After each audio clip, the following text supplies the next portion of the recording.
हे बाबा धवळेश्वर महाप्रभु कला वृषभर धड़ा होइतिबा बाबा धवळेश्वराय नमो नमः।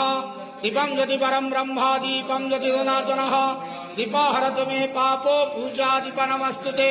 धवळेश्वर महाप्रभु संसार सुखी रखंतु। आज पवित्र दोल पूर्णिमा शुभ संक्रांति शुभ शुक्रवार समस्त श्रद्धालु भक्त मान को आशीर्वाद करंतु। मनस्कामना पूर्ण करंतु। कर्म क्षेत्र उन्नति करंतु। ग्रह रिष्टमान खंडन करंतु। जगतर मंगल करंतु। विश्वर कल्याण करंतु। आपणकर नाम प्रकाश करंतु। समस्त गुआवसा भक्त मानकर मनस्कामना पूर्ण करंतु। बाबा धवळेश्वराय नमो नमः। संसार सुखी रखंतु आनंद जवार हरि बोलो। आज पवित्र दोल पूर्णिमा शुभ संक्रांति रे समस्त श्रद्धालु भक्त मान को आशीर्वाद करंतु आनंद जवार हरि बोलो। महाप्रभु धवळेश्वराय नमो।